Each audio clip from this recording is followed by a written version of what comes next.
We are in an era in which we have enormous choices in front of us. Amongst those choices, I hope that we choose to be better.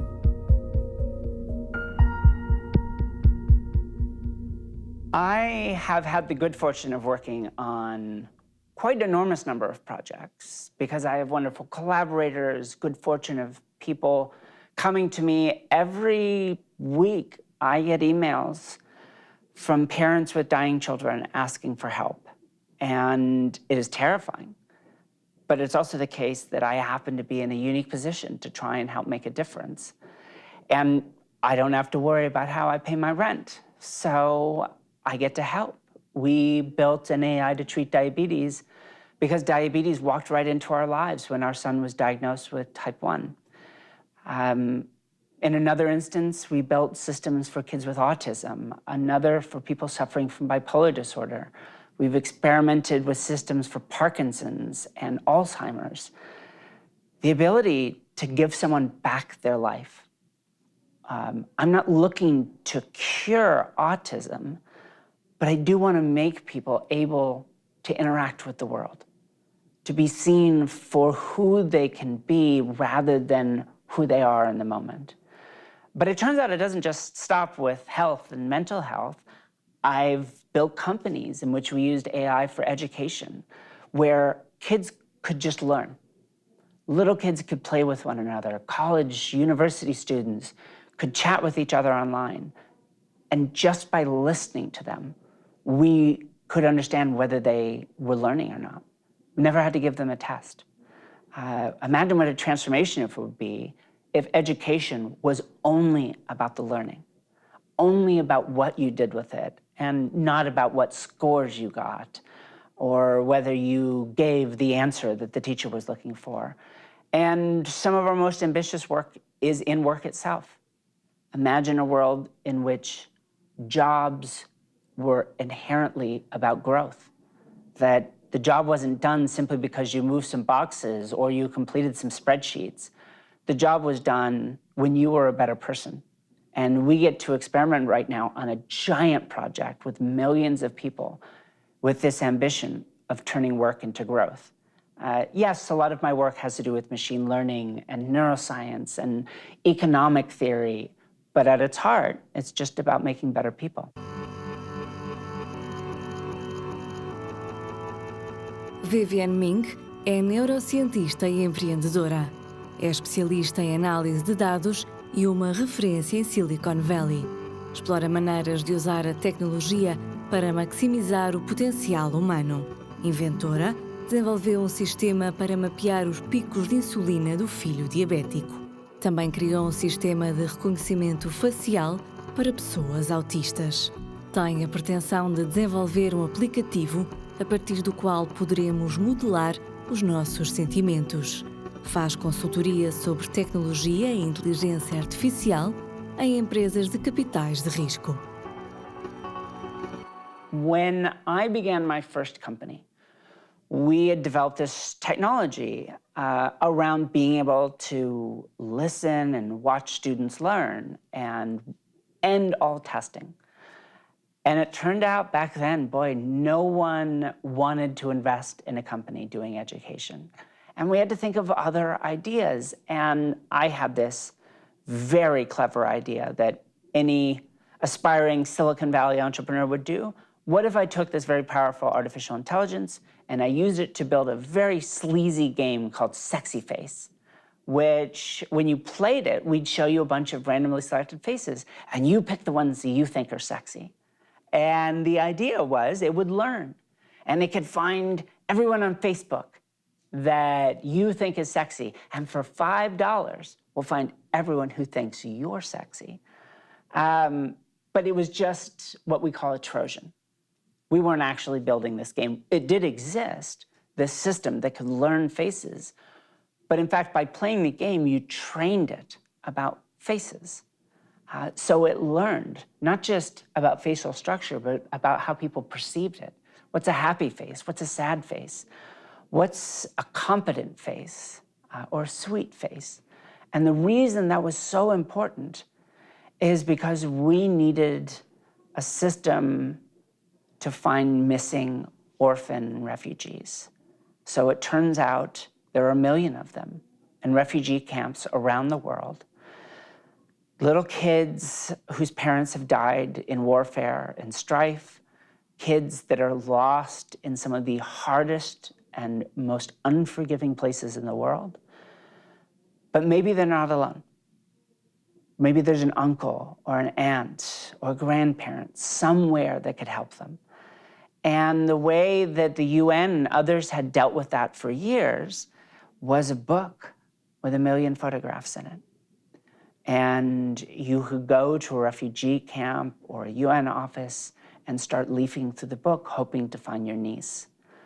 What we built by training up that silly, silly game was a system that you could do on a tablet, that you would select the child that looks most like your niece, and within about 3 to 5 minutes, if she is in a camp anywhere in the world, you found her.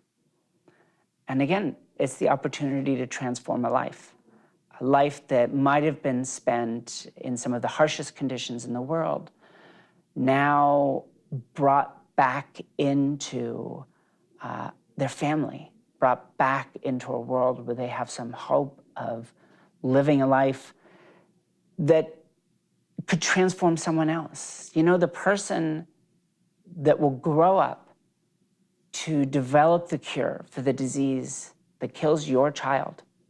They were just born in a favela in Sao Paulo, or in a village outside Kinshasa, or for that matter, down the street from me in Oakland, California. But because of the circumstances of their birth, they will never have the chance to grow up and lead the life that would allow them to come up with that cure. And I'm not imagining that that's true. Raj Chetty, the Harvard economist, didn't win a Nobel Prize yesterday, but almost certainly will at some point.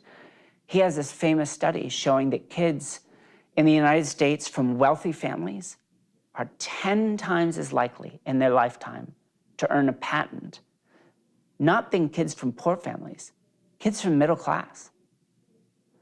In fact, kids from those wealthy families scoring in the lowest group in math performance are just as likely to earn a patent in their lifetime than the very smartest kids from poor families. Yes, there's something wrong with that from a social justice standpoint. But just selfishly, imagine the world in which every little girl had the reins to her own potential. A world in which every kid that could truly make a difference in my life had the full opportunity to do that. Yes, I'm a bit of an idealist, but I believe that that's a better world, that my life, my kids' lives will be better in it. And it's very hard right now to be in a world where many people don't seem to agree with that idea. But that's one of the amazing things is they don't have to. If enough people are helping, if enough people reach out, whether you're talking about exponential technologies or just lending a hand, then lives will be changed and millions of people will have better lives as a result.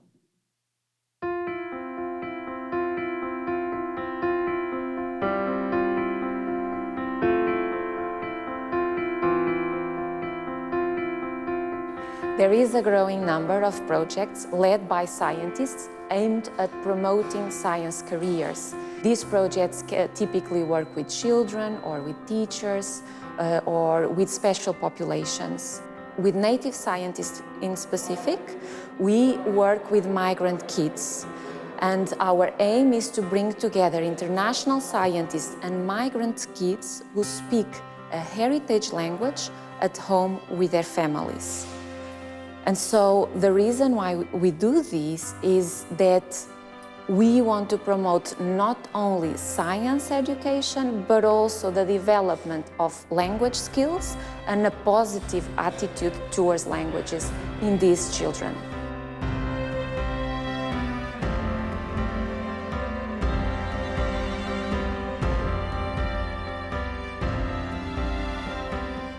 I organized the first Polish science workshop in Lisbon, and the impact in kids, which I observed, was their curiosity about everything. They asked many questions, they wanted to touch everything. So we tried to prepare some demonstrations for them about material science, luminescency, interculturality, and also about pollution in oceans. And they were really interested in. In the end, some of them, they already said that they will never again use plastic to save the animals. They also ask if we are going to return next year because they want more. They really want to learn about science and new things. So all of this, and especially smile on their faces, is like a proof that the workshop was a huge success and the communications activity really pays off.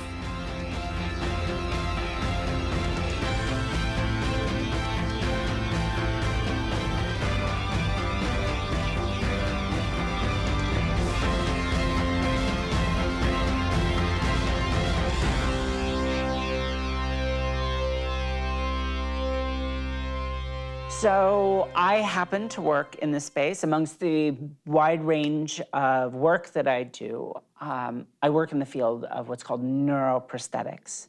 So these are technologies that augment your brain.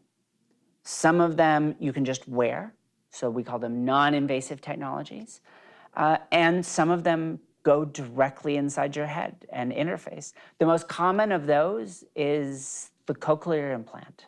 So it's a hearing aid electronic device to help deaf people hear, but in this case, it is literally wired into the 8th cranial nerve, the auditory nerve that ties into the brain. And it can take people that are profoundly deaf and give them back their hearing. And that technology has been around for a while. In fact, now people are working on retinal prosthetics to give sight back to the blind. They're working on deep brain stimulation. So this is another more common technology, which originally stimulated something called the vagus nerve that connects your guts to your brain. But now they go all the way up into deep parts of your brain and stimulate. And it turns out it can treat Parkinson's and depression and a wide range of disorders.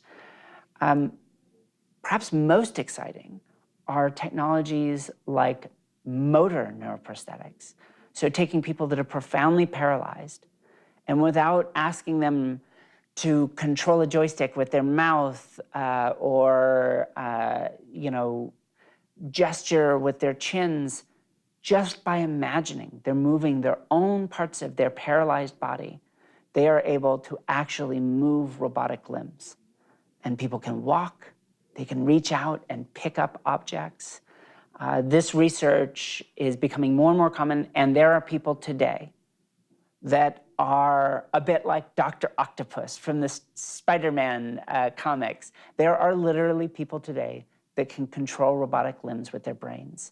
It's still largely experimental, but it exists. My research is in cognitive neuroprosthetics. Can I jam things in your brain and literally make you smarter? And for example, even amongst the non-invasive wearable technologies, I'm working with a small startup right now that is developed a headband you can wear. And if you flip a switch, it increases your working memory capacity by about 15%.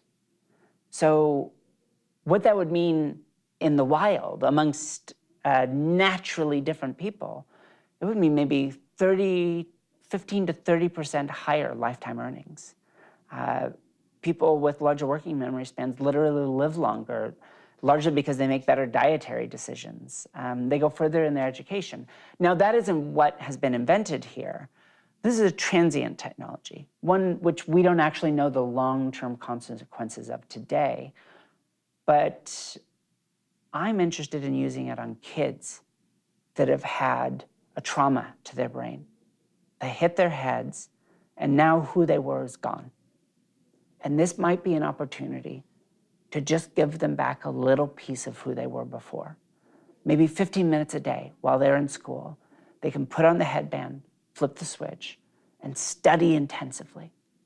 and try to get back as much of themselves as possible. And someday, I know we'll be able to give them all of themselves back, and maybe even more. And that is where sometimes it gets scary, is what happens when people can make themselves smarter, when people can take away their bad emotions on the flip of a switch.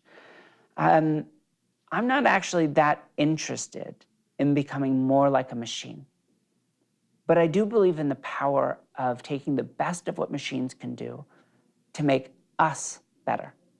I think many people's ideas of cybernetics are the Borg from Star Trek. It is us becoming computer beings. But in fact, if the simple idea is, how can a machine make us better? Then it could make us better in any way we wanted to. It could, instead of taking away our emotions, it could heighten our emotions. It could increase our engagement with the world. Imagine you had a technology in your brain, and I'm not throwing this out there as a positive, just as an experience, where we could take recordings from your amygdala and your prefrontal, these areas that are involved in emotion, and feed them back into your visual system. So you could literally see your emotions out in the world. Or maybe you could share your emotions directly with someone else. Imagine being able to send them a text message that didn't just say, hey, I loved your picture, but it actually shared the emotion that you felt when you saw the picture. I'm not saying bad things couldn't be done with this, but it's worth remembering the heart of what my work is about, which is how can you add value back in people's lives? Almost always those come with costs. And the only thing we really have to do is be aware of those costs and understand what they will mean. Then we can make a decision. It's not for me to decide whether these technologies exist. My job is coming up with them. It's for us to decide how we want to be, what it means to be human. Because let me be very clear, in a little bit more frightening sense, these technologies are coming. And pretty soon, they will fundamentally change what it means to be a human being. And I think we need to decide collectively what that is going to mean for all of us, rather than someone like me, a scientist, or an industrialist deciding for everyone else, hey, I've got this great new product, and if you pay me a lot of money, I will make certain your kids are smarter than all of the others.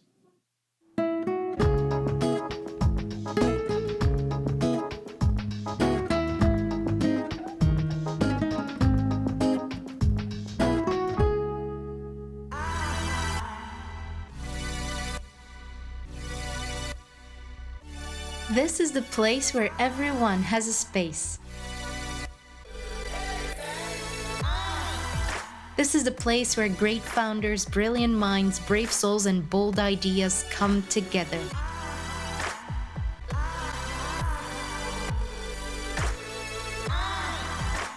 Fostering innovation and boosting entrepreneurship with humans at the heart of everything that is done.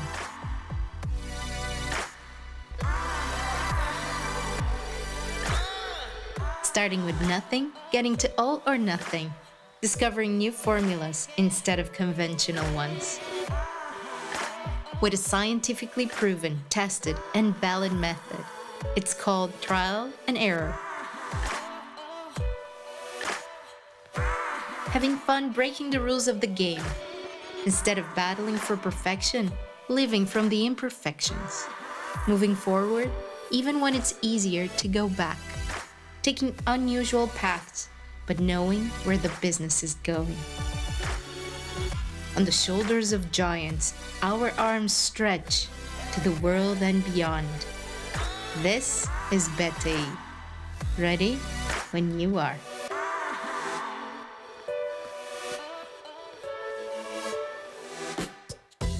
What is happening is that the growth of technology is becoming exponential. And also we're seeing the conversion of a lot of different fields that before were not uncorrelated, like biotechnology, psychology, engineering, and also a lot of different industries are also coming together, as we see in smart cities, for example. And with the artificial intelligence, this brings us to a completely different level. So I also like very much the concept of neuroscience that integrates art, science, engineer, and design into an integrated framework where the outputs of one help our inputs to the other. And this allows to have a completely integrated framework of the different fields of knowledge that brings us to a more human-centric approach of technology.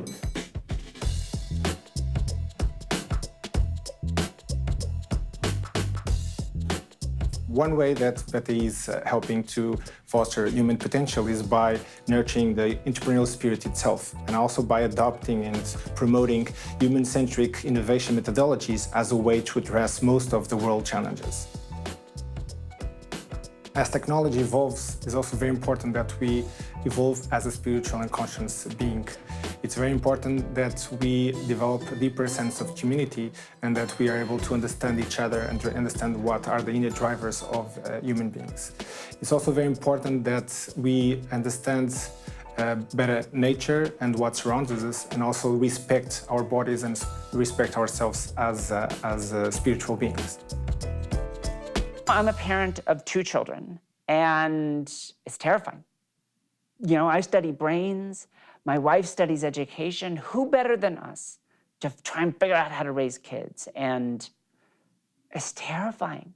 I am constantly left. It's not just the fact that one of my children has a chronic illness, even the basics. You feel like you're gonna screw something up. And there will be like one decision you'll make, the next one, and it's the most important. If you make it wrong, you will ruin the entire rest of their life. Well, it turns out that's not true. And I'm sure everyone feels that way. They probably feel like that their entire life, into their 80s. The next big decision, if I make it wrong, I'll ruin everything. And it's never true. I actually did ruin my life. And I was homeless for many years. And the fact that I get to fly around the world and hang out with the Director General of the UN and advise the World Bank and build companies and be a published scientist, these are all testaments to the fact that the only thing you can do to truly ruin your life is to end it.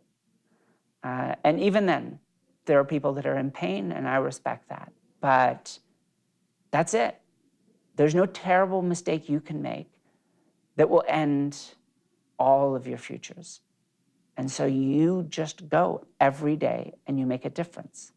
And it turns out the single biggest difference you can make as a parent is what you role model for your kids. Yes, other things matter, but the biggest influence we have isn't as dictators. It is not in getting them to do their homework. It's not in building a big, beautiful house. It's what you role model for them. Your kids will be you, at least to some degree. And I get this a lot from other parents saying, Dr. Ming, you study this, you build technologies. How can I be a better parent? And I have the single best piece of advice, which is also completely unhelpful. Be a better person. That's the single best thing you can do. But maybe it actually is a little easier if you're thinking about it not just for yourself, but for your kids.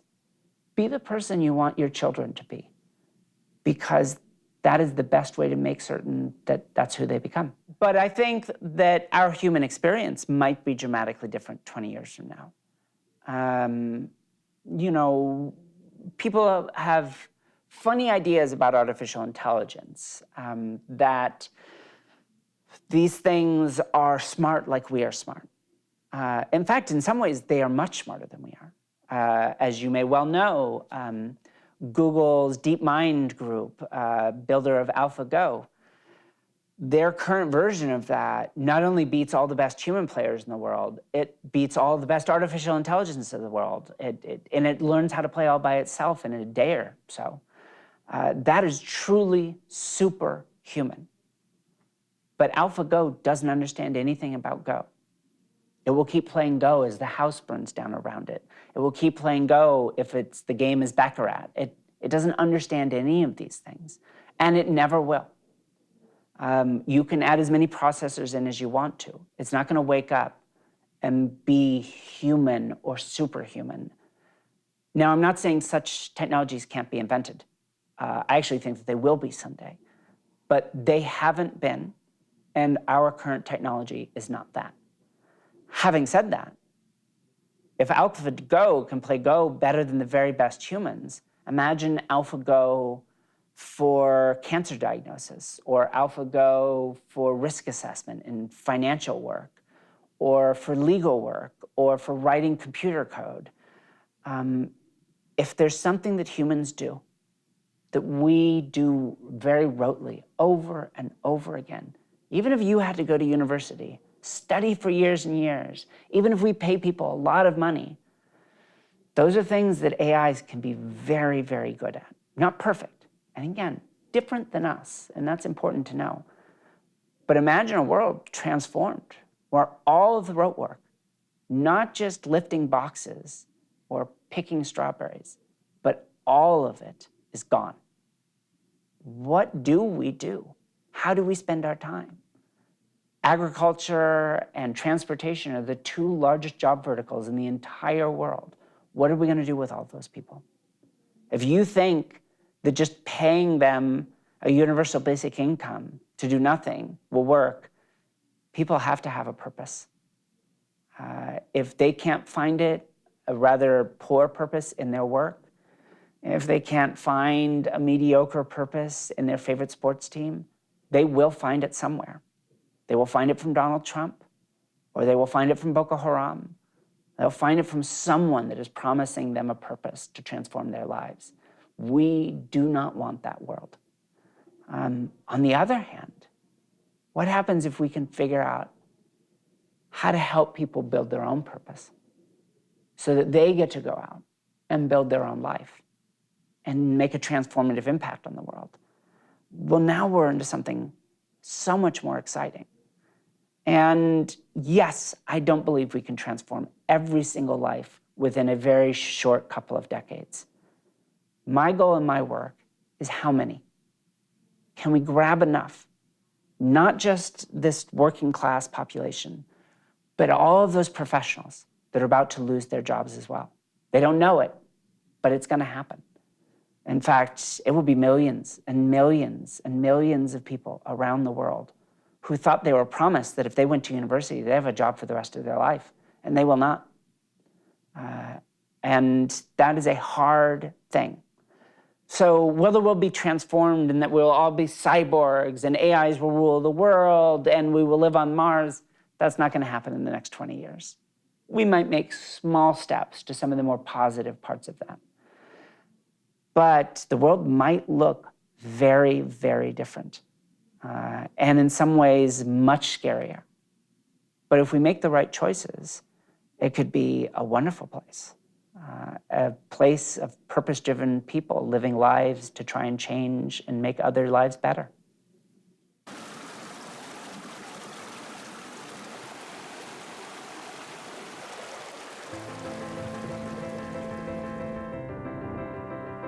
Our mission at Singularity University is to solve the world's most urgent problems and shape the future through exponential technologies.